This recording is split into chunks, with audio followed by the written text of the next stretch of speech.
예배는 저희가 일어서서 춤을 추면서 할 거거든요. 그런데 이렇게 교회에 오시자마자 일어서서 우리 함께 춤춰요 이렇게 얘기하면 우리 지체들 그리고 같이 예배에 참여하시는 분들이 되게 부담되실 거예요. 그래서 앞에 우리 함께 카나프 팀이거든요. 날개라는 뜻을 가진 카나프 팀인데 여기에 보면 나이가 뭐 어린 나이부터 또 있는 나이가 있는데 이렇게 몸짓으로 하나님을 찬양하고 하나님을 높이려고 합니다. 혹시 처음부터 이렇게 춤추며 또 하는 게 여러분 쉽지 않으실 수도 있다고 봅니다. 왜냐하면 우리 예배를 드릴 때 하나님이 주신 그 은혜에 대해서 그 임재 속에서 드리는 것이니까요. 그렇지만 혹시 함께 참여하신다면 우리 함께 일어나셔서 우리 찬양이 시작되고 하면 함께 일어나셔서 주님을 경배하고 주님을 찬양할 수 있었으면 좋겠습니다. 그래서 우리 3부 예배는 참 이렇게 재밌는 게 보통 앞에서 이렇게 이렇게 인도하는 리더가 우리 함께 일어서서 예배 드려요. 그러면 보통은 다 일어서거든요. 그런데 저희 3부 예배는 잘 일어서지 않으셔요. 그게 뭐 나쁜 건 아닙니다만은 우리가 한 해중이 되어서 하나님을 찬양하고 높이는 그런 시간을 특별하게 한번 갖는 거니까 여러분 크게 부담되지 않는 범위 내에서 오늘 함께 주님을 찬양하고 주의 이름을 높였으면 좋겠습니다. 우리 함께 옆에 분들에게 인사하며 좀 시작했으면 좋겠는데 오늘 예배를 통해서 가장 행복하게 하시기 바랍니다. 오늘 예배를 통해서 행복하십시오. 이렇게 한번 인사하겠습니다. 정말 여러분 예배를 통해서 행복하시기 바랍니다. 주님을 만남으로 주님과 함께 행복하고 즐겁게 주의 이름을 높였으면 좋겠습니다. 우리 다 같이 사도신경으로 우리의 신앙을 고백하겠습니다. 나는 전능하신 아버지 하나님 천지의 창조주를 믿습니다. 나는 그의 유일하신 아들 우리 주 예수 그리스도를 믿습니다. 그는 성령으로 잉태되어 동정녀 마리아에게서 나시고 본디오 빌라도에게 고난을 받아 십자가에 못 박혀 죽으시고 장사된 지 사흘 만에 죽은 자 가운데서 다시 살아나셨으며 하늘에 오르셔 전능하신 아버지 하나님 우편에 앉아 계시다가 거기로부터 살아있는 자와 죽은 자를 심판하러 오십니다. 나는 성령을 믿으며 거룩한 공교회와 성도의 교제와 죄를 용서받는 것과 몸의 부활과 영생을 믿습니다. 아멘.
주시는 주님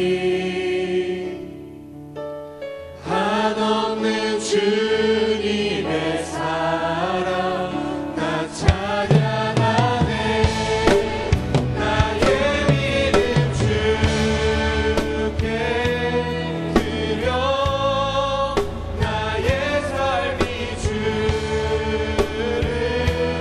향해 내 유일한 사랑 되신 주께 내 삶들이 나의 믿음 주께 드려 나의 삶이 주를 향해 내 유일한 사랑 되신 주께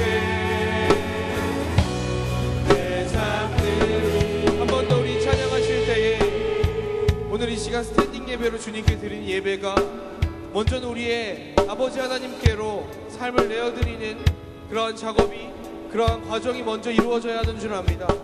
우리가 곡조에 기뻐서 뛰고 우리가 멜로디가 신나서 뛰는 것이 아니라 우리의 삶을 온전히 주님께 내어드렸기 때문에, 우리의 힘듦과 어려움들을 주님께 온전히 맡겼기 때문에 기쁘고 자유로운 것입니다.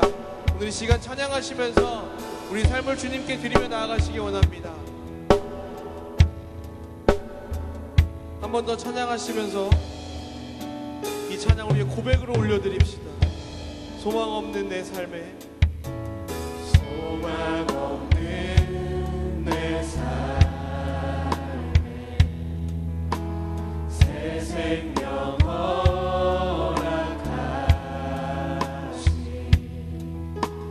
날 향한 주님의 은혜, 놀라운 주님의 사랑, 삶의 문제에 힘겨워 삶의 문제 힘겨워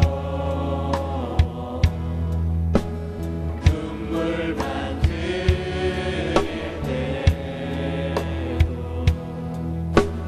날 안아주시는 주님, 한없는 주님의 사랑 나 찬양하네. 나의 믿음 주께 드려 나의 삶이 주를 향해 내 유일한 사랑 대신 주께 내 삶들이 나의 믿음 주께 드려 나의 삶이 주를 향해 내 유일한 사랑 대신 주께.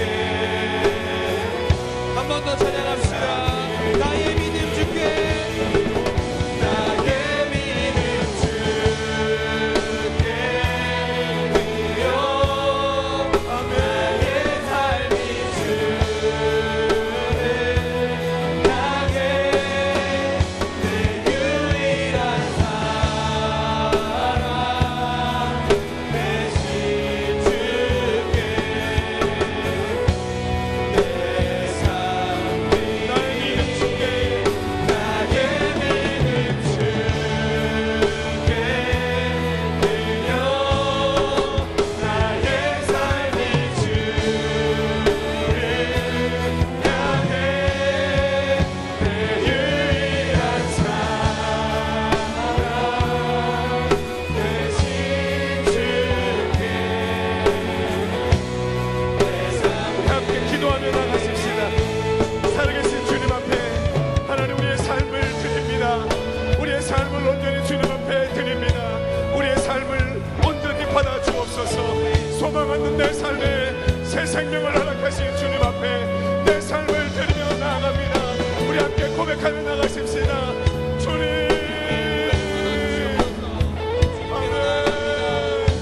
하나님 아버지, 우리의 삶을 드리며 나아갑니다.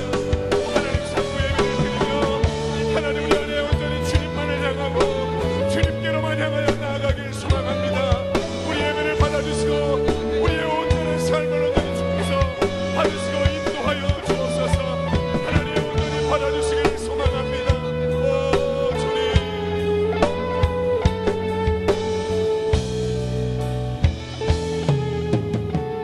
하나님 은혜를 감사합니다. 우리의 삶을 온전히 주님 앞에 올려드립니다. 우리 예배를 받아 주옵소서. 주님으로 영광 받아 주옵소서.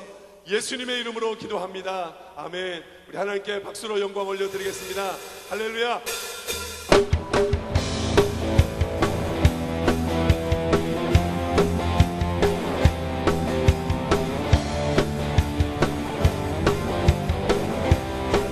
저 높은 하늘 위로, 저 높은 하늘 위로 밝은 태양 떠오르듯이 주저하지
수 없듯이 성령님 갈급한 영혼에 바람처럼 불어와 채워주시네. 한 번 더 찬양하십시다. 바람이 어디서 부는지 어디를 향해 가는지 알 수 없듯이 성령님 갈급한 영혼에 바람처럼 불어와 채워주시네. 임하소서.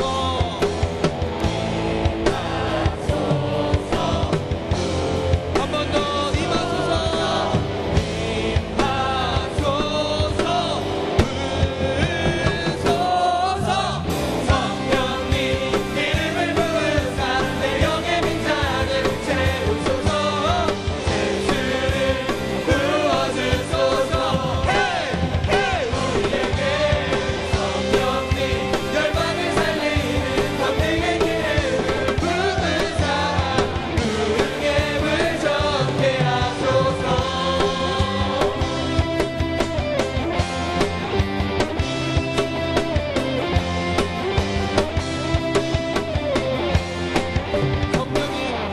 성령이 임하시기까지 기도하며 기다리라 말씀하셨네. 주민들 하나님 자녀들 주민들 하나님 자녀들 겸손히 무릎 꿇어 간구합니다. 임하소서. 임하소서. 한 번 더 간절하게 임하소서. 임하소서. 부으소서. 성령님 이름을 부으사 내 영의 빈잔을 채우소서. 예수를 부어주소서. 우리에게 성령님 열방을 살리는 권능의 기름을 부으사 부흥의 물 적게 하소서. 한 번 더 성령님 기름을. 성령님 기름을 부으사 내 영의 빈잔을 채우소서. 예수를 부어주소서. 우리에게 성령님 열방을 살리는 권능의 기름을 부으사 부흥의 물 한 번 더 찬양합시다. 성령님 기름을 부으사.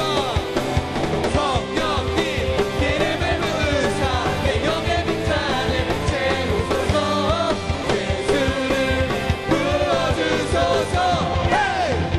우리에게 성령님 열방을 살리는 권능의 기름을 부으사 부흥의 물 적게 하소서.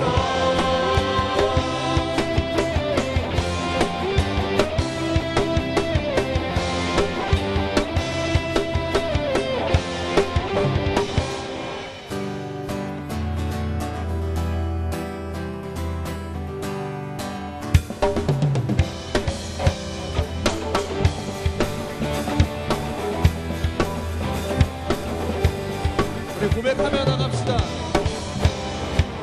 이 세상의 부유함보다 이 세상의 좋은 친구보다 나의 꿈을 이루는 것보다 더 귀한 그 필요한 모든 것을 다 얻고 내가 원하는 삶을 사는 것보다 어느 누구의 그 사람보다 한 번 더 고백합시다. 이 세상에 부유함보다 이 세상의 좋은 친구보다 나의 꿈을 이루는 것보다 더 귀한 그 필요한 모든 것을 다 얻고 내가 원하는 삶을 사는 것보다 어느 누구의 그 사람보다 귀한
이슬처럼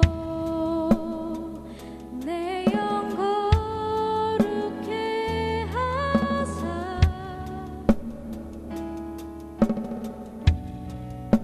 하나님 거하신 주의 집 삼으소서. 찬양하십시다. 하나님의 숨결이여 소멸하는 불이시여 태워주소서 나로 온전히 주의 것 될 때까지.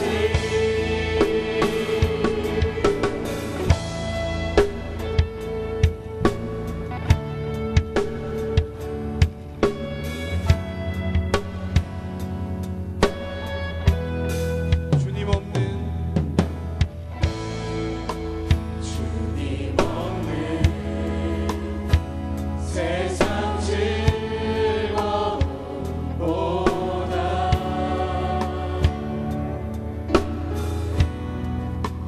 주가 흘리신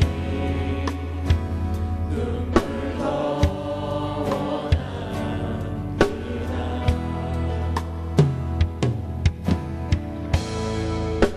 주의 나라 하나님의 영광을 우리 큰 목소리로 하늘 문 열어 지금 나타내소서. 하나님의 숨결이여 하나님 숨결이여 소멸하는 불이시여 태워주소서. 태워주소서 나로 온전히 주의 것. 우리 한 번 더 주님께 고백하며 나갑시다. 하나님의 숨결이여 하나님 숨결이여 소멸하는 불이시여 태워주소서 나로 온전히 주의 것 될 때까지. 주님의 나라가 이곳에 주님의 뜻이 이곳에 임하소서. 우리 간절히 한 번 더 주님의 나라가 이곳에 주님의 뜻이 이곳에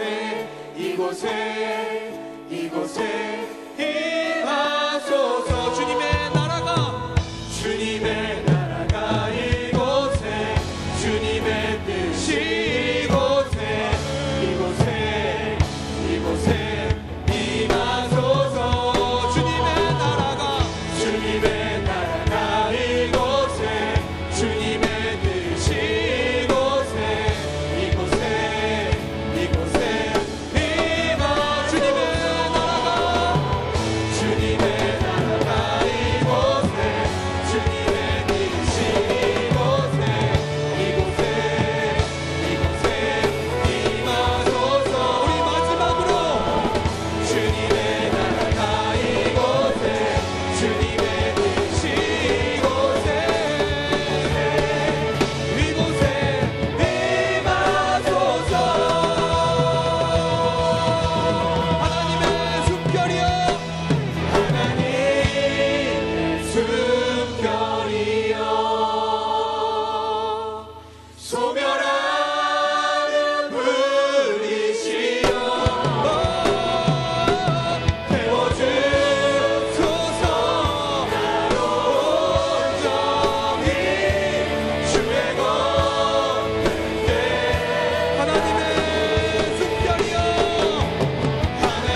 바라보면서 우리의 삶을 드리십시오.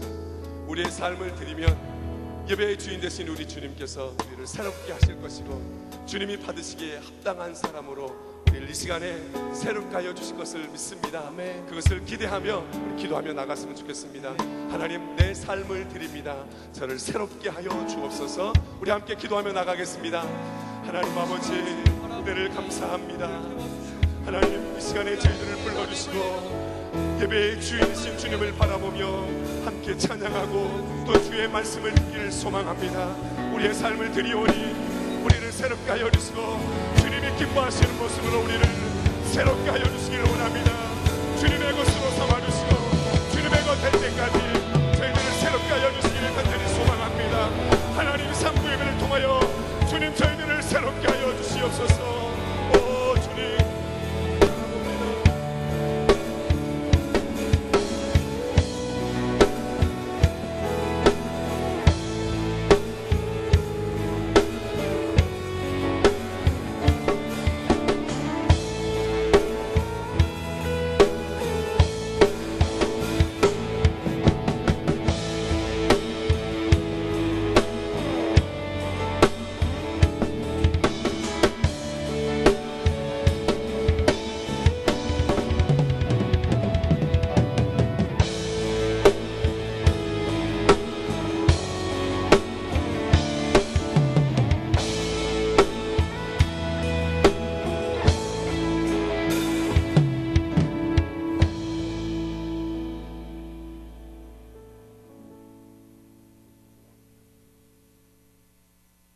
주님, 오늘도 주님을 예배드리는 이 자리에 초대해 주셔서 감사합니다. 부족한 우리는 이 사실을 잊고 스스로 시간을 내고 열심을 다해 이 자리에 있다고 생각합니다. 또 한 주를 살아오는 동안 세상과 함께하며 그리스도인이라는 사실을 잊고 살 때도 많습니다. 이렇게 부족한 우리를 사랑한다 하시고 안아주시는 주님의 사랑을 잊지 않게 해주세요. 늘 깨어있는 그리스도인이 되길 원합니다. 교회에서는 현재 성경 2000 통독이 진행되고 있습니다. 우리가 그리스도인으로 살아가기 위해서는 우리의 삶에 말씀이 있어야 함을 알면서도 이런저런 핑계로 스스로 타협을 하며 성경 읽는 것을 게을리하고 있습니다. 늘 생각만으로 회개하고 생각만으로 다짐하는 것이 아닌 눈으로 성경을 읽고 귀로 말씀을 들어 삶으로 실천하는 싱크가 되게 해주세요. 제자반과 1:1 양육훈련이 진행 중에 있습니다. 제자훈련을 담당하시는 강한희 목사님과 훈련을 받는 사람들, 그리고 양육 섬기며 양육생 모두 훈련 가운데 주님의 따뜻함을 느끼고 주님과 더 가까운 삶을 살게 하셔서 그들이 만나고 체험한 주님이 나눔을 통해 싱크에 흐르게 해주세요. 싱크 안에 여러 사역팀들이 있습니다. 임원, 간사, 예배팀, W팀, 예조이스, 카나프, 미디어, 새가족, 제자반, 양육팀 등 각자에게 맡겨진 사역을 잘 감당하게 하시고 싱크 한 사람 한 사람이 주님이 주신 은사로 움직이게 하셔서 이 싱크 공동체가 건강한 공동체가 되게 해주세요. 오늘 말씀하시는 LA 유니온 교회 김신일 목사님과 늘 사랑으로 함께 하셔서 목사님의 말씀을 통해 주님의 사랑이 흐르게 하시고 그 사랑이 우리를 통해 주변에 믿지 않는 사람에게까지 흐르게 해주세요. 갑자기 추워진 날씨에 건강도 지켜주시기 원합니다. 한 주 동안 주님 안에서 승리하는 삶을 기대합니다. 감사합니다. 이 모든 말씀 사랑이시고 기쁨 되시는 예수님의 이름으로 기도드립니다. 아멘. 주기도문 하시겠습니다. 하늘에 계신 우리 아버지, 아버지의 이름을 거룩하게 하시며 아버지의 나라가 오게 하시며 아버지의 뜻이 하늘에서와 같이 땅에서도 이루어지게 하소서. 오늘 우리에게 일용할 양식을 주시고 우리가 우리에게 잘못한 사람을 용서하여 준 것 같이 우리 죄를 용서하여 주시고 우리를 시험에 빠지지 않게 하시고 악에서 구하소서. 나라와 권능과 영광이 영원히 아버지의 것입니다. 아멘.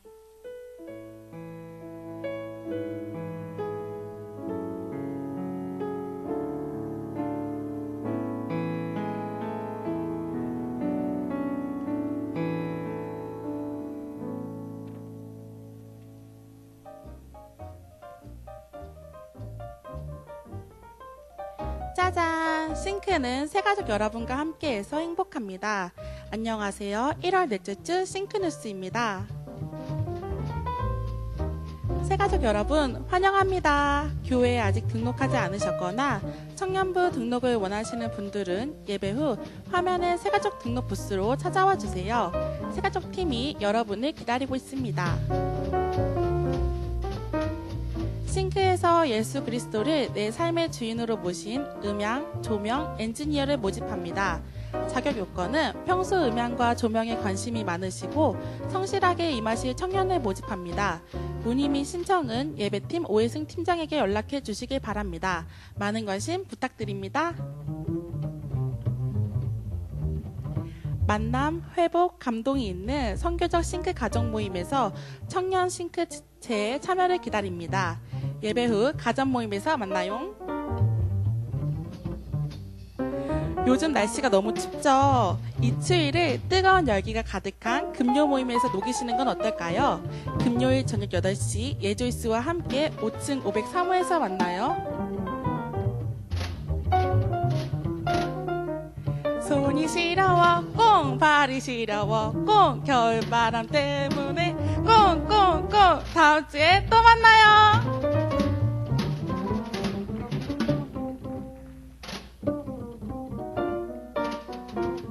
오늘 우리에게 주신 하나님의 말씀은 창세기 32장 24절에서 32절입니다.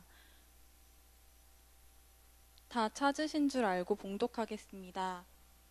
야곱이 홀로 남았더니 어떤 사람이 날이 새도록 야곱과 씨름하다가 자기가 야곱을 이기지 못함을 보고 그가 야곱의 허벅지 관절을 치매 야곱의 허벅지 관절이 그 사람과 씨름할 때에 어긋났더라. 그가 이르되 날이 새려하니 나로 가게 하라. 야곱이 이르되 당신이 내게 축복하지 아니하면 가게 하지 아니하겠나이다. 그 사람이 그에게 이르되 내 이름이 무엇이냐? 그가 이르되 야곱이니이다. 그가 이르되 내 이름을 다시는 야곱이라 부를 것이 아니요 이스라엘이라 부를 것이니 이는 내가 하나님과 몇 사람들과 겨루어 이겼음이니라. 야곱이 청하여 이르되 당신의 이름을 알려주소서. 그 사람이 이르되 어찌하여 내 이름을 묻느냐 하고 거기서 야곱에게 축복한지라. 그러므로 야곱이 그곳 이름을 브니엘이라 하였으니 그가 이르기를 내가 하나님과 대면하여 보았으나 내 생명이 보전되었다 함이더라. 그가 브니엘을 지날 때에 해가 돋았고 그의 허벅지로 말미암아 절었더라. 그 사람이 야곱의 허벅지 관절에 있는 둔부의 힘줄을 쳤으므로 이스라엘 사람들이 지금까지 허벅지 관절에 있는 둔부의 힘줄을 먹지 아니하더라. 아멘. 아멘. 잘 봉독해 주셨습니다. 지연 씨 또 선미 씨도 기도 잘 해주셨습니다. 오늘은 제가 설교하지 않고요. 아까 우리 선미자매 기도할 때 또 오늘 설교하실 목사님 위해서 잠깐 기도해 주셨죠. 미국의 LA 유니온 교회 김신일 목사님이 나오셔서 읽어드린 말씀 가지고 야곱은 홀로 남았더니 이렇게 설교해 주실 겁니다. 우리 김신일 목사님은 우리 교단에서 참 존경받는 목사님이세요. 카나다에도 오래 계셨고 미국에서 공부하셨고 또 달라스에서 목회하시다가 LA에 있는 유니온 교회 이제 부임하신 지 한 1년 정도 되신 분입니다. 김 목사님 이렇게 나오실 때 여러분들이 혹시 착각하지 마실 거는 저보다 연세가 많은 분이 아니에요. 머리를 보시면 혹시 그렇게 착각을 하실 수도 있을 것 같은데 우리 김 목사님, 제가 우리 교단 목사님 중에서 참 좋아하고 또 존경하는 목사님이신데요. 우리 김 목사님 참 나와서 말씀 전하시기 전에 잠깐 우리 교회 새로 오신 목사님 한 분 잠깐 환영하고요. 우리 정혜향 목사님이 이제 우리 교회 사임을 하셨어요. 오늘부로. 정혜향 목사님 남편 되시는 분도 목사님이세요. 김주성 목사님이라고. 부천에 있는 어느 교회에서 목회하시는데 거기 사역이 많아져서 정희양 목사님도 거기에 동역하시게 돼서 사임하셨고요.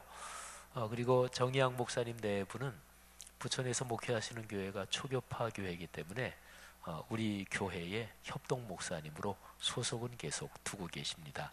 또 우리 정 목사님, 우리 자제분들도 여기 우리 교회 청년부도 있고 그러죠. 그리고 새로 오신 목사님 이정민 목사님이신데, 목사님 앞으로 나오시겠어요? 우리 사모님이 강형남 사모님이시고, 근데 사모님이 지난 1월 11일 날 출산을 하셨어요. 딸, 아들, 쌍둥이 출산하셨습니다.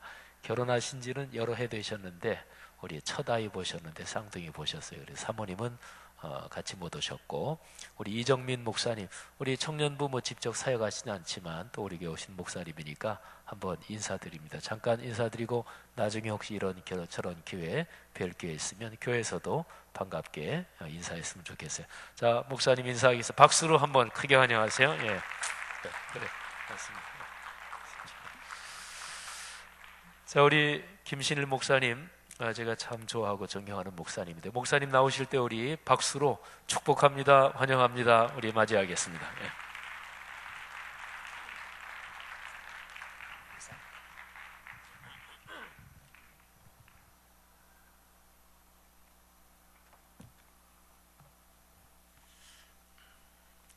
지 목사님이 말씀하셔서 제 머리부터 보시는 분 계실지 모르겠는데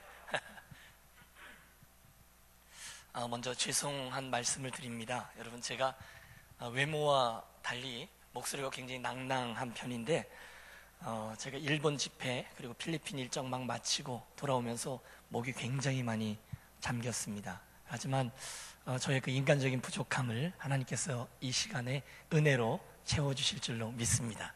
아멘. 지금은 에버랜드로 이름이 바뀌었지만 한국의 옛 용인 자연농원 기억하시는 분이 있는지 모르겠어요. 저하고 제 아내가 초등학교 1학년과 3학년 때 같은 반이었는데 한창 사랑에 빠졌던 대학 2학년 때 데이트를 갔습니다. 어느 여름날이었는데 88열차, 그 당신 롤러코스터죠. 88열차 앞에 서게 됐어요. 남자니까 폼을 쟀겠죠. 별거 아니잖아, 타자. 잔뜩 폼을 잡고 그 사람과 함께 올라탔는데 착착착착착착 올라갈 때는 이 기분이 썩 괜찮았습니다. 지가 뭐 돌아봤자 얼마나 돌겠어. 하지만 오산입니다. 이 철길의 맨 꼭대기에 서서 잠시 후에 이것이 돈 후에 제자리에 설 때까지 제 입에서 나오는 의성어는 단 2개였습니다. 첫 번째 건 으아, 두 번째 건 내려줘. 아내는 창피하다고 했고 그게 상처가 돼서 그날 이후 지금까지 저는 단 한 번도 롤러코스터를 타지 않습니다. 우리는 성경에서 이런 롤러코스터를 타는 것처럼 인생길을 달려갔던 한 사람을 만납니다. 야곱이죠. 그는 영적으로 어느 날 정상에 오른 것처럼 보였다가도 잠시 후에는 절망의 나락으로 떨어집니다. 신앙의 양극단을 달려요. 마치 오늘 믿음의 길을 걷는 우리들의 모습을 그대로 보는 듯합니다. 여러분, 우리들도 그렇지 않아요? 부흥의 때 끝나면 우리들의 의지가 결연합니다. 눈물 콧물 다 쏟고 그래 결심했어, 이제 내가 제대로 한번 해보아야지. 하지만 잠시 후면 또다시 동일한 죄와 실수를 반복해서 절망의 나락에 떨어지곤 하는 그런 88열차를 타는 것과 같은 모습이 우리들에게 있습니다. 저는 믿습니다. 바로 그것이 성경이 이 야곱의 이야기를 우리들에게 전해주는 정확한 이유라고 말입니다. 여러분, 야곱 이야기를 아시리라 믿습니다. 제가 야곱의 이야기에서 가장 친숙하게 인상 깊게 느끼는 것은 하나님께서 그 야곱의 인생을 처음부터 끝까지 이렇게 끝까지 추적해 가고 계시더라는 거예요. 여러분, 하나님은 야곱에게 무시당하고 거절당하고 속임당하고 하면서도 추적하시는데 언제까지 야곱을 추적하시는가 하면 그를 온전히 사로잡으실 때 그때까지입니다. 그런데 저는 오늘 여러분과 함께 그 야곱 이야기를 저의 이야기로 나누려고 합니다. 동일하게 저와 여러분에게도 반복되는 이야기. 야곱, 제가 간략하게 스토리를 말씀드리죠. 하나님의 축복이 아브라함에게서 이삭에게로 이어졌고 이삭이 쌍둥이를 낳습니다. 형 에서가 먼저 출발했기 때문에 장자의 상속권과 축복권은 당연히 그에게 있는 듯 보이지만 하나님 당신의 섭리 가운데 야곱에게 당신의 축복을 내려보내셨습니다. 하지만 야곱은 그 시간을 기다리지 못하고 자기가 나서서 소유권을 주장하며 축복권을 가로챕니다. 결국 형의 낯을 피해서 바단 아람이라는 곳으로 도망하다가 저 유명한 야복강 그 아직 야복가까지는 아니군요. 베델이라는 곳에서 꿈을 통해서 하나님을 만나게 되죠. 그러고 나서 그는 밧단 아람 가서 외삼촌과 함께 씨름하고 일평생 힘들게 살다가 다시금 돌아올 때 야복강에서 저 유명한 천사와의 씨름을 하게 됩니다. 하나님의 은혜가 임해요. 야곱 대신에 이스라엘이라는 이름을 얻고 나중에 형 에서와 기적적으로 화해한 후에 세겜과 베델에 정착했고 오랜 시간 후에 11번째 아들이었던 요셉 때문에 애굽으로 가족 초청 이민을 떠나고 거기서 생을 마감하게 됩니다. 여러분, 저를 처음 봤는데 저에게 뭐 이렇게 화나서 앉아 있는 건 아니시죠? 얼굴, 저를 보고 편안하게 대해 주시면 좋겠습니다. 저는 오늘 이 설교에 어떤 특별한 논리를 담지 않고요, 야곱의 인생에 있는 중요한 3가지 장면을 여러분과 나누면서 저에 대한 스토리를 나누면서 묵상해 보려고 합니다. 첫 번째 장면은 베델에서의 하나님 경험입니다. 어디에서요? 베델입니다. 여러분, 야곱이란 이름의 뜻이 원래 사기꾼, 모사꾼이라는 이름이라는 것을 아세요? 도대체 어떤 아버지가 아들 이름을 사기꾼, 모사꾼이라는 야곱의 이름으로 지었을까요? 그는 그 이름에 걸맞듯이 일평생 수많은 사람들과 일들을 최선을 다해서 자기 책략을 이용해서 애를 썼습니다. 창세기 25장에 나오는 이야기가 전형적인 예죠. 야곱이 죽을 썼어요. 형 에서가 돌아오는데 배고프니까 야, 그거 나 좀 줘라 했더니 형 장자권을 주면 내가 이 팥죽을 드리겠소 해서 형에게 그 장자권을 사내죠. 우리가 잘 아는 이야기. 그 다음에 늙은 아버지 이삭과 그의 축복 기도를 받아내기 위해서 어머니 리브가와 공모해서 거짓 피부를 만들고 또 하나님의 이름까지 팔아서 아버지의 축복 기도를 받아냅니다. 하지만 결국 형 에서가 화를 내죠. 그는 그 형 에서를 피해서 야반도주를 하게 되고 그 여정 중에 베델이라는 광야의 한 곳에서 하나님을 대변하는 놀라운 경험을 하게 됩니다. 여러분, 저를 따라서 그 스토리 안으로 떠나보시죠. 거대한 사다리가 하늘과 땅을 잇고 있습니다. 천사들이 오르락 내리락 하는데 하나님이 말씀하세요. 나는 여호와니 너의 조부 아브라함의 하나님이요 이삭의 하나님이라. 너 누운 땅을 내가 네 자손에게 주리니 내가 너와 함께 있어 내가 어디를 가든지 너를 지키며 너를 이끌어 이 땅으로 돌아오게 할지라. 내가 네게 허락한 것을 다 이루기까지 너를 떠나지 아니하리라. 여러분, 하나님이 말씀하시는 거예요. 야곱, 내가 너와 함께 가겠다. 그런 모사꾼 야곱에게 하나님이 먼저 손을 내미시는 거예요. 무조건적인 은혜입니다. 함께 가겠다는 거예요. 보호해 주겠다는 거예요. 그리고 다시금 이 땅으로 돌아오게 하시겠다는 거예요. 저는 이 약속 속에 담겨져 있는 하나님의 행간의 제안을 압니다. 하나님의 의미는 이거예요. 야곱아, 인생은 그렇게 사는 게 아니란다. 인생에서 만나는 그 일을 지금 너의 모습처럼 내 힘으로 계산하고 짜무치면서 살지 마렴. 믿음의 사람에게는 그 방법이 아니라 다른 방법이 있는데 이 사다리처럼 하늘과 땅이 이어져 있는 방법이거든. 그러니까 이제부터는 나랑 함께 가자, 그 이야기예요. 여러분, 제가 하나님이라면 벼락을 내려야 될 판이거든요. 이놈 내가 그런 치졸한 방법을 쓰고 아니 내 이름까지 팔아먹어? 그런데 하나님은 그 광야길 정말 추위 속에 불안함 속에 있는 티네이저에게 다가가서 격려하십니다. 그리고 당신 스스로의 언약 속에 당신을 묶으세요. 야곱, 내가 너와 같이 가줄게. 내가 너로 다시금 이 땅으로 돌아오게 해줄게. 얼마나 큰 은혜인지요. 여러분, 잠에서 깬 야곱이 깜짝 놀랍니다. 엄청난 영적 체험이었거든요. 그분을 대면하고 하나님의 음성을 들은 것 아닙니까? 그래서 그곳에 단을 쌓고는 베델이라 명명하고 이렇게 기도해요. 야곱이 서원하여 가로되 하나님이 나와 함께 계시사 내가 가는 이 길에서 나를 지키시고 먹을 양식과 입을 옷을 주사 나로 평안히 아비 집에 돌아오게 하시면 여호와께서 나의 하나님이 되실 것이요 내가 기둥으로 세운 이 돌이 하나님의 전이 될 것이요 하나님께서 내게 주신 모든 것의 10분의 1을 내가 반드시 하나님께 드리겠나이다. 여러분, 감동적인 장면입니다. 오늘날로 말하면요, 부흥에 참석해서는 아주 불치병을 고침받고 방언의 은사를 체험하고 또는 기도했더니 다 망했던 기업이 다시금 회복되는 것처럼 놀라운 체험을 한 거예요. 와, 하나님이 나와 함께 계시구나. 그러면 내가 내 인생의 새로운 챕터에서 제대로 한번 잘 해봐야지. 사랑하는 여러분, 여러분에게도 인생에 그런 경험들이 있으리라 믿습니다. 하나님을 맛보았던 때 말입니다. 그게 언제셨어요? 아주 어린 시절 여름 성경학교 때 셨습니까? 몇 년 전에 그 부흥의 때였습니까? 아니면 학창 시절에 그 수련의 때셨습니까? 그런 거 있잖아요. 하나님 감사합니다. 제가 앞으로는 이렇게 살겠습니다. 그렇게 결심했던 여러분의 체험들 말이에요. 지금 야곱이 그런 거예요. 하나님을 대면해 보고는 예, 하나님 이제 제가 제대로 한번 잘 해보겠습니다. 놀랍게도 그 다음 야곱의 인생의 챕터에 별로 바뀐 모습이 드러나지 않아요. 그가 하나님을 친근히 했다거나 하나님께 열심히 기도를 했다거나 이런 모습이 나오지 않아요. 대신에 그는 변함없이 자기의 경험과 자기의 책략을 이용해서 인간관계와 지혜를 의지해서 살아갑니다. 저는 이런 표현을 씁니다. 야곱이 그날 하나님을 만났던 경험이 있어요. 그런데 그 경험을 자기 인생의 가방을 열고 하나님을 만났던 경험을 넣고 닫은 후에 자기 인생 저 구석에 그 가방을 던져놓은 거예요. 저기에 내가 하나님을 만났던 그 경험이 있는 것은 알아요. 하지만 그게 오늘 나에겐 별 영향을 미치지 못해요. 아, 그래, 내가 그때 그 부흥회 때 하나님을 체험했지. 그래, 내가 그 수련회 때 큰 은혜를 받았지. 알아요. 하지만 그 일이 오늘 내 삶에 별로 큰 영향을 미치지 못해요. 두 번째 장면입니다. 여러분, 인생에 황당한 일이 많은데 사기꾼이 사기를 당하거나 또는 도둑질을 했던 도둑이 도둑을 맞았을 때 기막힘이 얼마나 힘든 것일까요? 야곱 사기꾼은 이제 외삼촌 라반의 집에서 자기가 했던 대로 사기를 여러 번 맞아요. 첫 번째 것은 장가를 들 때인데 둘째 딸 라헬을 사랑해서 7년을 일해주고 막상 결혼을 했는데 다음날 아침에 보니 그 여인이 아니에요. 이해가 잘 안 되죠.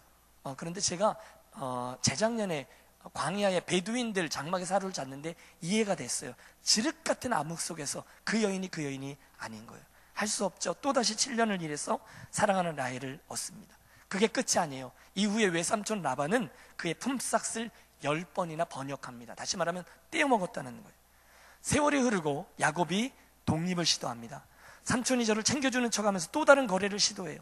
가축들 중에 돌연변이, 얼룩무늬와 아롱진 것들이 나오면 그것을 야곱에게 일한 대가로 주마라고 이야기한 후에 그 얼룩지고 아롱진 것들에 대한 것들은 자기 아들들에게 맡겨서 야곱의 짐승들과 사흘기를 떨어뜨려 놔요. 여러분, 또 당한 거죠.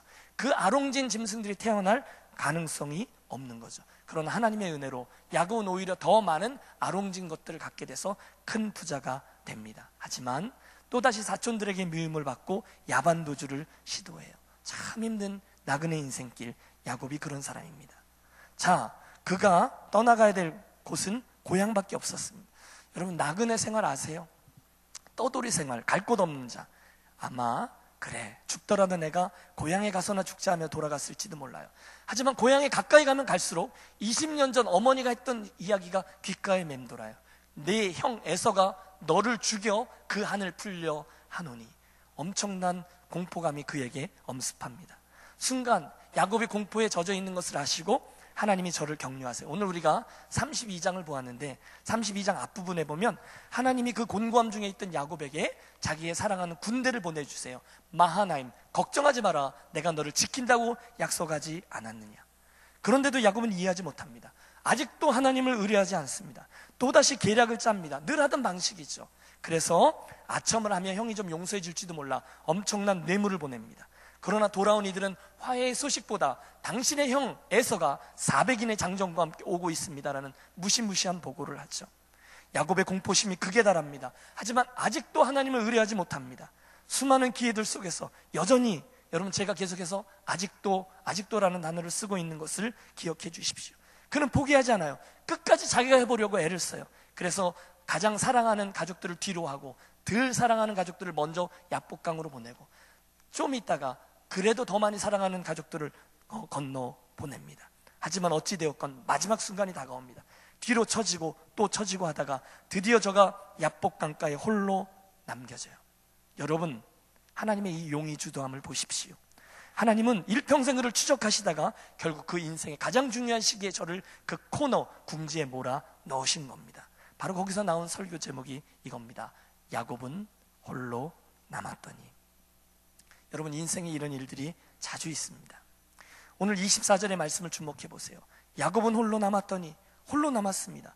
어떤 사람이 날이 새도록 야곱과 씨름하다가 여러분, 어디선가 신비로운 씨름꾼이 나타나 야곱과 함께 싸움을 시작하죠. 여러분, 그 장면 속으로 한번 가보십시오. 야곱은 지금 형에 대한 공포감에 눌려 있어요. 그래서 저는 그런 생각을 해봐요. 야곱이 지금 누군가가 나와서 자기가 싸움을 할 때 형이 보낸 자객일지도 몰라 하면서 싸웠습니다. 두려움 속에 있던 처절하게 싸웁니다. 여러분, 그 장면 속에서 저는 가슴이 먹먹해집니다. 생명을 잃을지도 모른다는 공포심, 지금까지 살아왔던 삐그덕대는 삶에 대한 후회, 할 수 있는 일은 다 했지만 더 이상 다른 대안이 없다는 실망감 등 모든 게 어우러져서 저가 몸부림을 치며 싸우고 있어요. 그런데 그 싸움을 하던 중에 저가 어느 한순간에 자기가 하나님을 대면하고 있는 줄을 알게 됩니다. 하나님이시구나. 그날 이후에 하나님은 여기까지 나를 추적해 오셨구나. 하나님이 나와 함께 계시는구나. 분위기가 급격히 바뀌죠. 그는 이제 생명을 걸고 그분을 매달립니다. 하나님, 나로 축복하지 않으면 가지 않게 하겠나이다. 그리고 오늘 우리가 대한 말씀이 그거예요. 그 사람이 야곱이 가지 못하고 자기를 잡고 있는 것을 보고 환도뼈를 치니 이 영치가 어긋난 거죠.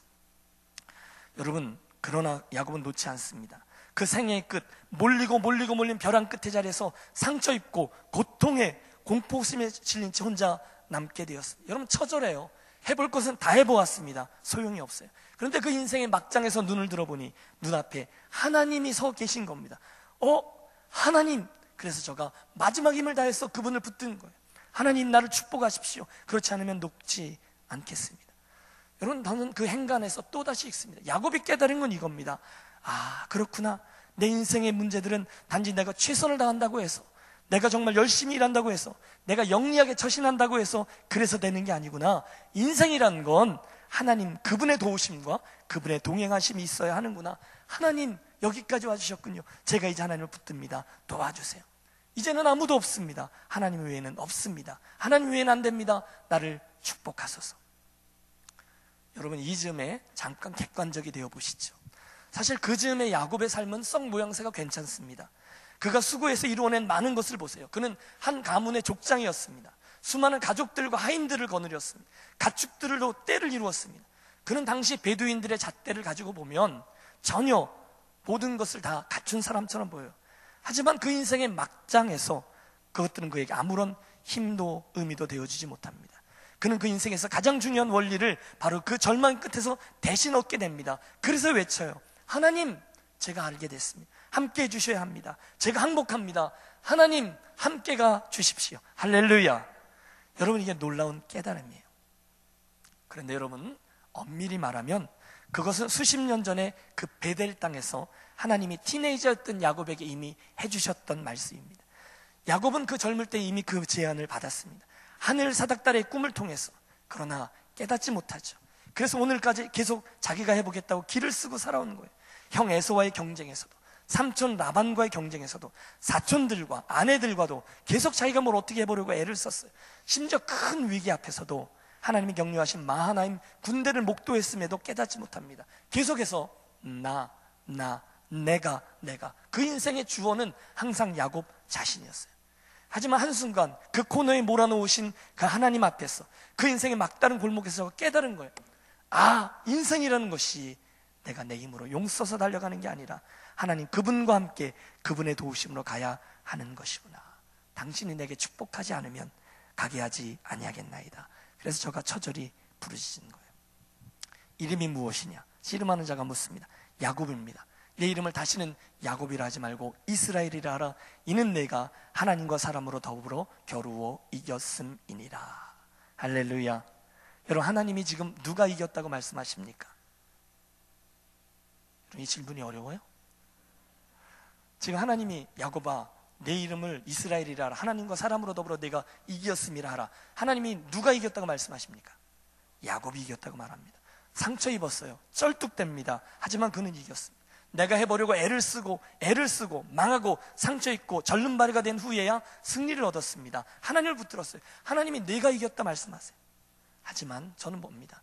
이 싸움에서 진정한 승자는 바로 우리 하나님이셨다는 거예요. 일평생 그 사랑하던 야곱을 추적하며 그를 붙들기 원하셨던 하나님, 당신이 그렇게도 소유하기를 원했던 그 하나님, 그 야곱을 하나님의 송두리째 얻은 거예요.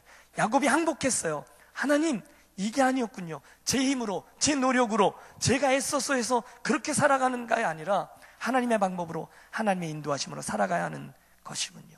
야곱은 그제서야 진정한 믿음의 족장의 자리에 이르게 됩니다. 스토리가 길었는데요, 사랑하는 여러분, 사실 야곱은요, 뭐 그렇게 잘못했다고 그러겠어요? 그는 자기 인생을 위해서 자기 주변의 모든 환경들과 사람들을 잘 이용하던 사람이에요.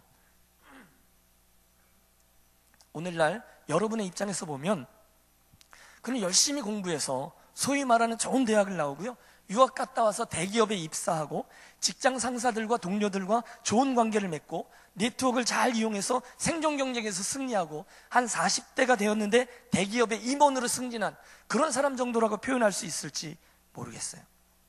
하지만 그건 외적인 모습이고, 그렇게 기를 쓰고 달려온 결과 그가 얻게 된 실존적인 타이틀은 사기꾼의, 가정파괴범의, 도망자의 나그네였다는 거죠. 그런데 여러분, 제 질문을 잘 들어보세요.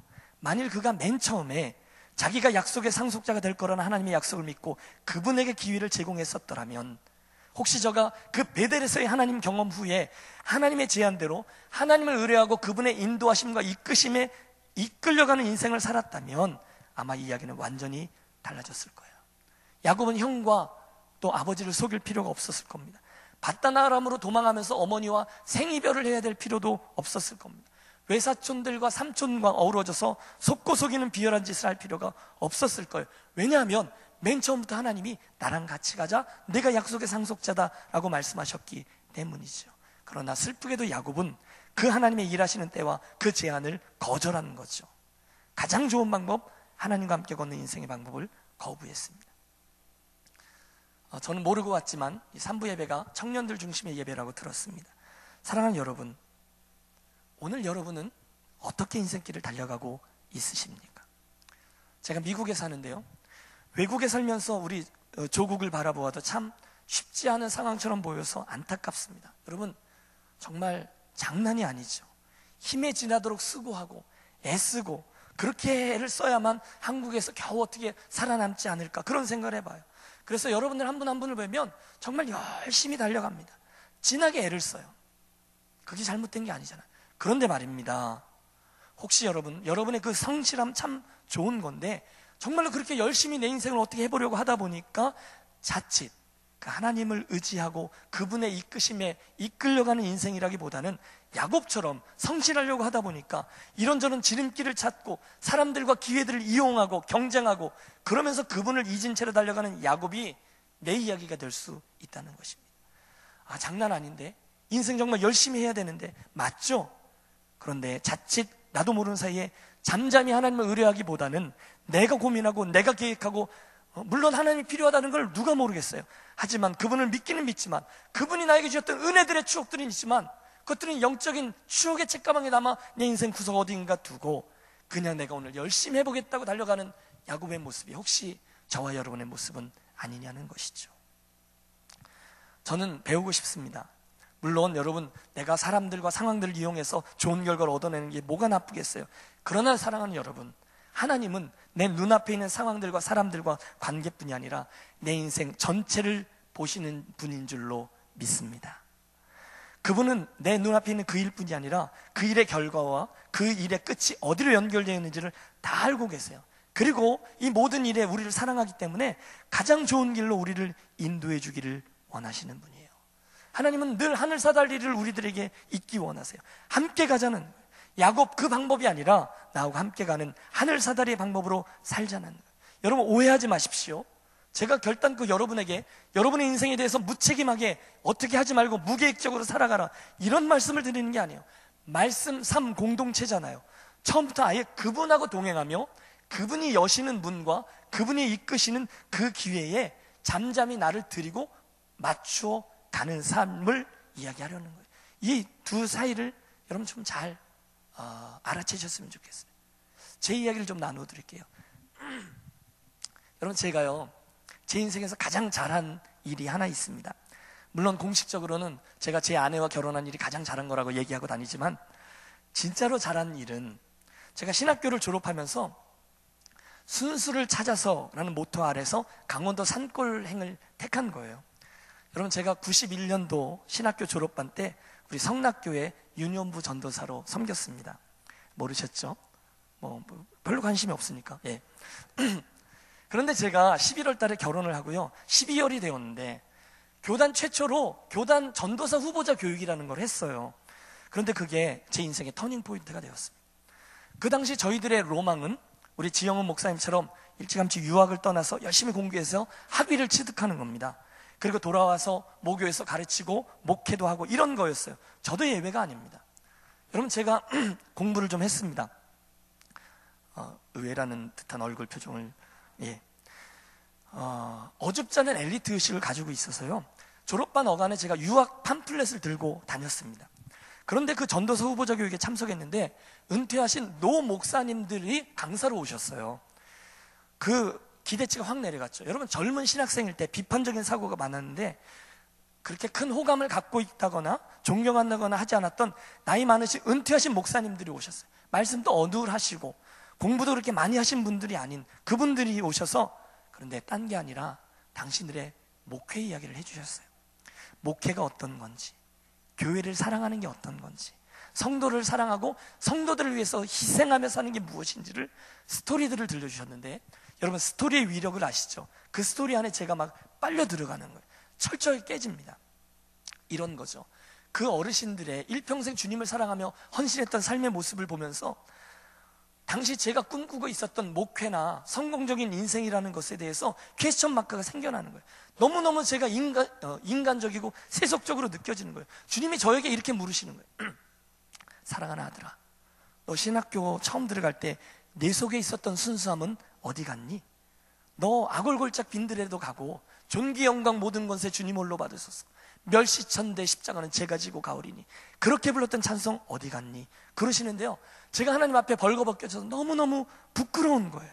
정말 그 신학교 입학할 때의 순수함은 어디로 가고 졸업할 때는 인생 추구, 또 성공 추구, 이런 거에 꽉 사로잡혀 있는 저 자신을 발견한 거죠. 그래서요, 제가 핑크빛 꿈을 꾸던 신혼 한 달째였는데요, 짐을 찾아가지고 내 인생에 가장 중요한 건 지금 순수를 찾아서야 라는 모토 아래 시골행을 택합니다. 내가 이거 하고 저거 하고 유학 가고 대학원 나오고 하고 있다고 이런 생각들을 최대한 버릴 수 있는 방법이 뭘까? 아무 대안이 없어 보이는 시골길을 택해서 흔한 방식들과 역주행을 하면 잠잠히 그분에게 내 인생을 투신하는 것이리라 멋진 결단을 하고 강원도 평창군 도안면 횡계리 101번지 대관령교회에 전도사로 가서 첫 번째 사역을 시작한 거예요. 그 다음에 2년 반 후에 강원 동지방의 꼴찌교회였던 탄광촌 마을 태백으로 들어가서 자그마한 교회를 섬기면서 정말로 대안 없는 길을 가게 되었어요. 제가 너무너무 사랑하던 강원도의 5년간의 목회 길이죠. 그런데 여러분 아세요? 여러분들에게만 알려드릴게요. 그리고 나서 한참의 시간이 지나고 수동태 인생, 그분의 이끌림에 제 인생이 이끌려가면서 나라를 3번이나 바꾸면서 나그네로, 이민자로, 목회자로 살아왔는데요, 제가 중간중간에 제 인생의 여정을 반추해보면 제 안에 진한 감사가 하나 자리하면서 부인할 수 없는 믿음, 확신이 하나 생겼습니다. 그게 뭐냐면, 그날 제가 23살의 어린 나이에 순수를 찾아서 라는 모토 아래 산골행을 택하면서 주님 맘대로 하세요 라고 저 자신을 그분에게 의탁했던 걸 그분이 굉장히 기뻐하셨다는 거예요. 여러분 제가 지금 잘했다는 얘기를 드리는 거예요. 네? 잘했다 이런 말씀을 드리는 거예요. 제가 열심히 수고하고 노력하고 길을 쓰고 뭐 어떻게 해보려고 하는 그 방식이 아니라 오히려 인간적으로 볼 때는 시골길이고 돌아가는 길 같지만 그 첫 단추를 주님께로 내려놓았을 때 주님이 그 모습을 굉장히 기뻐하셨구나라는 걸 알 수 있어요. 왜냐하면 그 다음에 그분께서 나를 어떻게 인도하시는지를, 어떻게 문을 여시는지를 제가 수없이 경험케 되었기 때문이죠. 여러분 제가 중간중간 위기가 많습니다. 이 야곱 삶의 방식이 나를 그냥 두지 않아요. 열심히 해야 돼요. 내가 정말 괜찮은 목사가 되기 위해서 저는 꿈꾸는 게 너무 많았어요. 한 번 사는 인생이잖아요. 한 번 드리는 헌신이잖아요. 그렇다면 정말 괜찮은 목사로 살아야 되지 않겠습니까? 그래서 열심히 했어요. 학위도 따야 됐어요. 또 여러분 제가 머릿속에 가지고 있었던 꿈들을 한번 들어보십시오. 성경도 또 원어를 읽어야 돼요. 또 고전도 다 읽어야 돼요. 그러니까 히브리어, 헬라어, 라틴어, 독일어, 영어 정도는 쫙 마스터해야 돼요. 제가 좋은 설교자가 돼야 돼요. 제가 한번 설교하면 5,000명씩 거꾸로 주면서 회개해야 돼요. 제가 상담하면 그분이 들어왔다 나갈 때는 다 해결되고 나가야 돼요. 제가 기도 한판 하면요, 앉은 명이가 벌떡벌떡 일어나야 돼요. 그게 제가 꿈꾸는 정말 좋은 목사의 모습이에요. 나는 그렇게 되고 싶어서 최선을 다했어요. 얼마나 수고롭게 달려가는지 모르겠어요. 제가 원래는 머리가 많았어요. 그래서 이러고 다녔는데 열심히 하다 보니 그런 일들이 있었죠. 그런데 제가 착각하던 것이 하나 있죠. 저는요 정말로 그렇게 하나님 앞에서 최선을 다해서 살아서 주님 이것이 제가 주님을 위해서 최선을 다해서 만들어낸 것입니다. 주님 받으십시오. 그러면 하나님이 그걸 보고 제 인생을 사용해 주실 줄로 생각했어요. 한 번 믿는 인생, 한 번 사는 인생, 한 번 믿는 예수, 한 번 드리는 헌신, 최선을 다했어요. 그런데 그렇게 하면서 달려가다 보니까 야곱의 이야기가 어느덧 제 이야기가 되는 거죠. 하나님은 그때그때마다 저를 치시고 만집니다. 그리고 저에게 반드시 베델의 자리로 돌아가게 하세요. 얘야, 내가 원하는 것은 네가 가득 채워서 나에게 올려주는 그 그릇이 아니라 빈 그릇이란다. 나는 내가 어떤 일을 이루어내는지 관심 없어. 내가 나에게 어떤 사람인지에 관심이 있어. 필요하면 내가 채워서 세울 테니 너는 너의 빈 그릇을 내게로 주렴. 내가 원하는 것은 doing이 아니라 being이란다. 뭘 열심히 성취하고 이루어서 나에게 올려주는 게 아니라 내가 나하고 어떤 사람인지가 가장 중요하단다. 저는 이 베델의 경험에 바로 하나님의 그런 제안이라고 믿습니다. 또 하나의 두 번째 영적 교훈은 야복강가에서의 체험, 하나님과 씨름하던 곳에서 찾습니다. 우선은 기도의 체험입니다. 사랑하는 성락교회 가족 여러분, 올해 우리가 막 시작했는데요, 새해에는 하나님과 기도의 씨름을 깊이 감당하는 여러분들이 되시기를 축복합니다. 여러분 인생의 고비고비 때마다 이 기도는 실제거든요. 정말로 그래 내가 그 기도를 하나님께서 그렇게 응답해 주셨지라는 체험이 많아지게 되시기를 축복합니다. 제 광야길, 제 인생길은 그런 기도의 스토리들이 많이 있었어요. 주여 나를 축복하지 아니하면 가게 하지 아니하겠나이다. 간절한 기도가 저에게 중간중간 있었고요, 그 기도들이 연결되어서 어느 날 제 인생에 아름다운 장면들을 만들어 주더라는 거예요. 한 가지만 소개합니다. 2008년도 12월 어느 날 저는 제 학교의 학위 수료식을 마치고 제 아이들을 뒤에다 태우고 그 학교에서 텍사스에 제가 목회하던 곳으로 달려오는 겨울길을 운전하고 있었습니다. 여러분 겨울길이 스산하잖아요. 겨울길이 스산해요. 근데 그걸 운전하고 오는데 갑자기 그 모든 장면이 확 바뀌어서, 여러분 제가 신비주의자는 아닌데 그 겨울길의 장면이 사라지고 제가 신학교 시절에 강의실에서 기도하던 한 장면으로 확 바뀌는 거예요. 그래서 그것을 가보았더니, 여러분 제가 신학교 다닐 때 은사 중에 한 분이 이상훈 교수님이라는 분이 계셨어요. 지금은 이제 하나님의 품에 안 계셨는데, 그분이 어느 날 갑자기 신학교 1학년 때였는지 2학년 때였는지 이분이 유학생활에 대한 이야기를 막 하시면서 그 유학생활이 자신의 삶에 어떤 유익을 가져다 주었는지, 자기의 시각을 어떻게 열어주셨는지를 우리들에게 나누어 주셨어요. 그런데 생전 처음 듣는 얘기니까 제 가슴이 콩당콩당한 거죠. 그 어린 나이에 19살이었던 것 같아요. 그 수업이 끝났는데 제가 다른 학생들이 밖에 나가는데 제가 그 강의실 구석에 앉아서요 간절히 하나님께 기도했습니다. 이렇게 기도했던 것 같아요. 하나님, 저는 유학이라는 게 뭔지도 모르고, 저는 토플도 모르고, 학생 비자를 어떻게 받는지도 모르고, 저희 집안에는 목사도 없고, 또 제가 어떻게 해서 그 길을 가야 되는지 아무것도 모르지만, 만약에 하나님 나라를 위해서 제가 선한 꿈을 꾸며 정말로 열심히 할 테니, 하나님 제가 학위 따서 폼재는 인생 절대로 살지 않을 테니까 한 번만 그런 길을 주시면 제가 하나님 나라를 위해서 잘 구비되어 정말 좋은 사역자가 되겠습니다. 가하시면 저도 다른 세상에 가서 넓은 곳을 좀 볼 수 있는 기회를 주시면 안 될까요? 간절히 기도했습니다. 그런데 아세요? 그 기도를 끝나고 저는 픽 하고 웃고 말았습니다. 이유는 하나입니다. 저는 저에게 그럴 가능성이 전혀 없다는 걸 알았어요. 제 주변에는 한 명도 유학 간 사람이 없어요. 저는 토플이 뭔지도 몰라요. 저는 학생 비자를 어떻게 받는지도 몰라요. 재정증명 나중에 알게 됐는데 그게 뭔지도 몰라요. 그래서 아이고 내 주제에 무슨 유학이야. 그리고는 잊어버렸습니다. 새까맣게 잊어버립니다. 그런데 그날 제가 운전대를 잡고 미국에서 학위를 받고 돌아오는 그 상황에서 바로 그때의 제 모습이 보이는 거예요. 여러분 아세요? 하나님께서 그날 강의실 구석에서 정말 믿음 없이 드리고 나 자신도 새까맣게 잊어버린 기도, 내가 올려놓고도 기가 막혀서 아이고 말도 되지 않냐는 기도네 하고 내려놓았던 그 기도를 23년 동안 잊어버리고 있던 그 기도를 하나님은 들으신 거예요. 그날 그 소자의 기도. 여러분 별로 감동이 없어 보이시죠? 남 이야기니까. 더 놀라운 거 하나만 더 말씀드리면 아세요? 여러분 미국에 신학교가 400개가 넘습니다. 그런데 그날 제가 공부를 하고 졸업하게 된 그 학교가 바로 그때 그 교수님이 말씀해 주셨던 그 학교였어요. 별로 놀라지도 않으시는데, 예. 나 이런 사람입니다를 말씀드리는 게 아니에요. 우리 하나님은 우리들의 기도를, 나도 잊어버린 그 기도까지도 다 듣고 계시는 분인 줄로 믿습니다. 나머지 외국 생활과 유학의 모든 여정 속에 수많은 스토리들이 있는데 이 기도, 믿음의 씨름과 다 연결이 되어 있다는 것이죠. 사랑하는 여러분, 저는 여러분에게도 동일하신 하나님께서 내가 올려드리는 기도를 통해서 하나님을 체험하게 하시고 맛보게 하시는 일들이 많아지시기를 축복합니다. 여러분, 기도를 과감히 하십시오. 육신이나 정욕에 쓰려고 잘못 구하는 기도도 있다는데 걱정하지 마십시오. 과감하게 기도하십시오. 하나님 여러분의 기도를 들으시고 혹시나 여러분이 잘못 구하는 기도라도 진지하게 기도할 때면 우리들의 기도를, 내용을 바꿔주실 줄로 믿습니다. 시간이 많이 갔는데요, 여러분, 또 한 가지 영적인 교훈을 붙든다면 이런 것도 있어요. 여러분, 목회를 하다 보니 수많은 교회 가족들을 대하는데 믿음의 사람들이 하나님이 추적하고 추적하는데 끝까지 뺀질대고 도망가면 하나님께서 결국 그들을 치시는 경우들을 만나요. 환도뼈를 탁 치시는 거죠. 의사의 메스와 같은 우리 삶에도 하나님 계속 여러분을 추적하실 거예요. 여러분 분명히 기억하십시오. 오늘도 하나님은 여러분을 추적하고 계십니다. 여러분 너무 늦으셨어요. 찍히면 곤란한데 하나님은 이미 여러분을 사랑하기로 작정하시고 추적하고 계세요. 제가 볼 때는 오늘 이 야곱의 이야기도 여러분을 추적하신 하나님의 손길 중에 한 부분이 될 수도 있겠죠.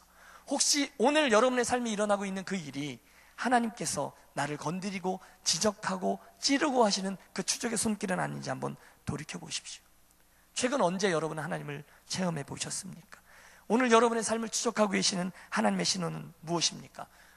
혹시 오늘 여러분이 느끼고 계신, 오늘 여러분이 겪고 계신 그 암담함이나 어려움이 혹시 여러분으로 하여금 당신과의 관계에 생긴 거리를 좁히라고 말씀하시는 하나님의 사인은 아닙니까? 여러분 무시하지 마십시오. 하나님은 그 과정을 통해서 우리에게 이 말씀을 하는 거예요. 나랑 같이 가자. 사랑하는 딸아, 사랑하는 아들아, 나랑 같이 가자. 너 혼자 그렇게 열심히 뛰고 애쓰는 방법 말고 나와 함께 내 힘으로, 내 도움으로 가는 방법, 그것으로 살아라. 가장 지혜로운 사람은 지금 조금 더 영일 때, 젊을 때 하나님의 그 음성을 빨리 듣고 예하고 순종하여 두드려 맞은 다음에 자라는 수리형 신앙이 아니라 미리미리 하나님과 같이 걸어가는 정비형 신앙인 줄로 믿습니다. 여러분 저 따라서 고백해 주세요. 맞기 전에 잘합시다. 맞기 전에 잘합시다. 여러분 가끔 이렇게 말씀하시는 분이 계세요. 목사님, 제가 이렇게 미지근하게 신앙생활하는 건 제가 너무 잘 알거든요. 내가 이러다가 한 대 하나님한테 두들겨 맞지 나도 알아요. 그런데 이왕 뭐 그렇게 됐으면 좋겠어요. 그럼 내가 제대로 한번 두드려 맞으면 정신 바짝 차리고 열심히 주님을 따라갈 것 아니에요.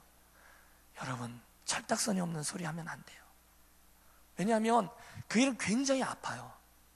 그리고 가족들도 많이 아프고요. 그 일에서 다시 회복되는 데는 굉장히 오래 걸립니다. 그러므로 여러분 절름발이가 될 수도 있어요. 야곱은 그날부터 절기 시작했거든요. 하지만 그 절름발이는 그에게 축복이었다는 거예요. 여러분 그 다음 날부터 야곱은요 하나님을 잊을 수가 없어요. 걸을 때마다 쩔뚝댔기 때문인 거죠. 그러나 저는 야곱의 인생에 하나님 주신 축복 가운데 절름발이가 된 게 가장 큰 축복이라고 믿습니다. 주일 설교가 너무 길어서 마지막 포인트만 말씀드리고 기도하도록 하겠습니다. 제가 보기에 성경에 나오는 수많은 슬픈 장면들 중에 하나는 이겁니다. 야곱이 나중에 요셉 이야기가 다 지나가고 요셉 때문에 애굽으로 가족 초청 이민을 떠나요. 그리고 그가 바로 왕 앞에 섰는데 바로가 묻습니다. 너 몇 살이냐? 바로가 한국 사람인지 나이부터 물어요. 그때 야곱이 이렇게 말하는데 전 너무너무 슬퍼요. 내 나그네의 세월이 130년이니이다. 내 나이가 우리 조상에게 미치지 못하나 험악한 세월을 보내었나이다. 여러분 야곱은 험악한 인생을 살지 않을 수도 있었어요. 언제? 바로 그 베델에서 하나님의 제안을 듣고 그 베델에서부터 하나님의 이끄심과 그분의 동행하심과 같이 살았으면 말입니다. 결국 드리는 말씀은 이거죠. 그나마 절름발이가 되어서 이제 하나님과 동행하는 삶을 살게 되었기 때문에 이제는 그는 축복을 받았어요. 그런데 진짜 지혜로운 사람은 여러분께 권하는 마지막 포인트입니다. 내가 오늘 열심히 하려고 애쓰고 몸부림치는 인생보다 하나님께 떠맡기고 잠잠히 하나님을 신뢰하며 그분의 인도하심을 따라가는 인생, 그렇게 살아가는 저와 여러분이 되시기를 권합니다. 여러분 저는 여러분께서 야곱보다 더 훌륭한 인생을 살아가게 되시기를 축복합니다. 여러분, 인생이요 정말로 짧습니다. 여러분, 제가 이런 표현을 쓴다는 것 자체가 내게 어울리지 않을 만큼 인생이 훅 하고 지나가 버려요. 제가 성락교회에서 유년부 전도사로 섬길 때 어제 같아요. 23살이었어요. 그게 진짜 어제 일이었어요.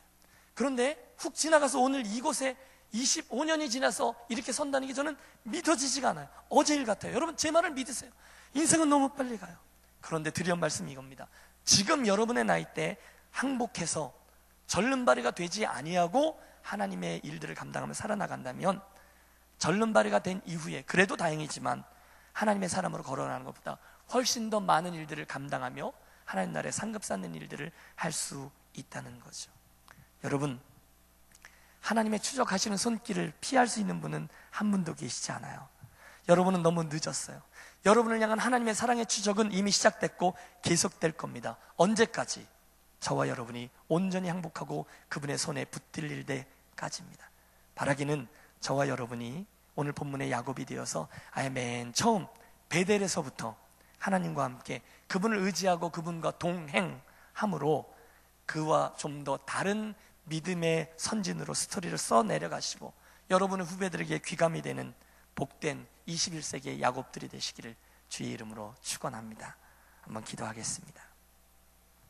인생의 주인 되신 하나님 아버지, 야곱의 생을 통해서 우리에게 도전해 주신 대로 이 자리에 있는 우리 사랑하는 무리들이 남은 인생을 미련한 방법, 내가의 방법을 내려놓게 하시고 내 인생의 처음과 끝을 아시며 내 인생을 사랑하셔서 추적하시는 하나님의 사랑 앞에 오늘 항복해서 하나님께 내 인생의 주도권을 온전히 내어드리고 하나님의 동행하심과 또 이끄심을 맛보면서 걸어가는 지혜로운 젊은이들 되도록 은혜를 내려 주시옵소서.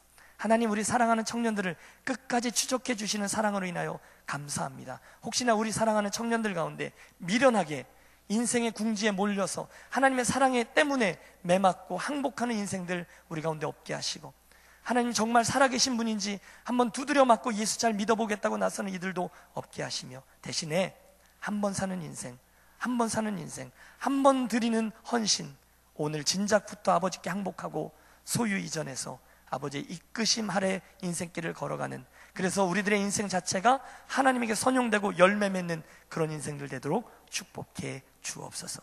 예수 그리스도의 이름으로 기도하옵나이다. 아멘. 감사합니다. 귀한 말씀 생각하면서 우리 같이 여러분이 드리신 그 예물 찬양하면서 고백하며 드리겠습니다.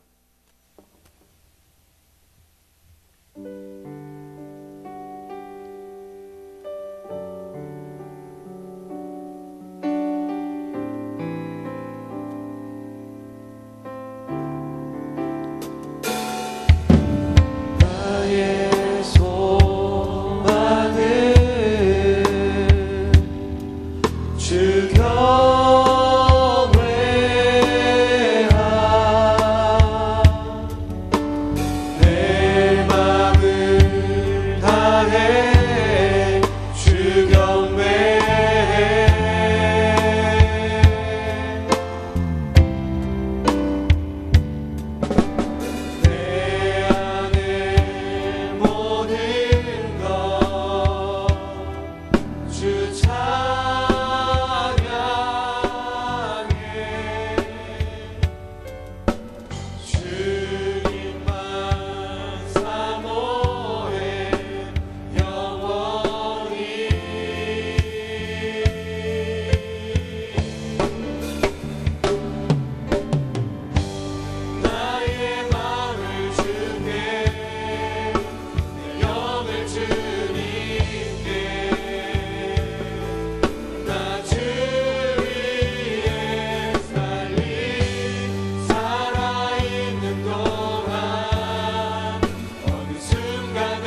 아버지, 오늘 이 예배를 드릴 수 있도록 이끌어 주심에 감사합니다. 우리의 필요를 아시고 부족함 없이 채워주신 하나님을 경배드립니다. 저희들이 아버지께 감사한 마음으로 또한 간절한 기도 제목을 가지고 교회를 위해, 선교를 위해 여러 모양으로 예물을 드립니다. 이 모든 것이 더욱 하나님 나라를 위해 쓰이기를 원합니다. 하나님만이 영광을 받으시옵소서. 김신일 목사님을 통해 귀한 말씀을 들을 수 있게 해주심이 감사합니다. 우리의 삶이 하나님께서 하신 약속을, 함께 하신 약속을 기억하며 한 주간의 삶을 하나님과 함께 하겠습니다. 주님께서 저희 삶을 이끌어 주시옵소서. 하나님 감사하며 사랑합니다. 주 예수 그리스도 이름으로 기도드렸습니다. 아멘. 우리 함께 일어나셔서 함께 찬양하신 후에 제가 축도하겠습니다.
이제는 예수 그리스도의 은혜와 하늘 아버지의 크신 사랑하심과 성령님의 인도하시고 동행하심이 오늘 주님의 귀한 말씀을 듣고 그 말씀대로 살아가기로 결단한 모든 지체들 위해 지금부터 영원토록 함께 하옵시기를 간절히 축원하옵나이다.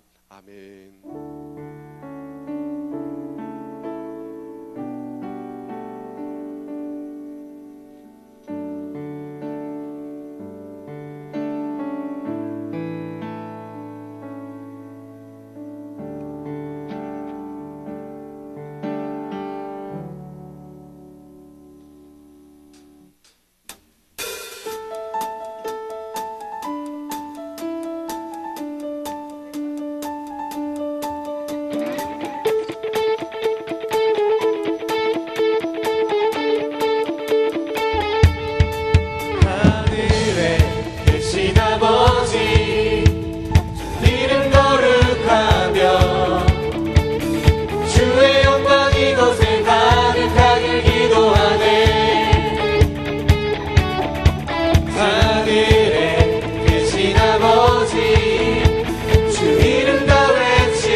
cross I look, and to the cross I cling. Of its suffering I do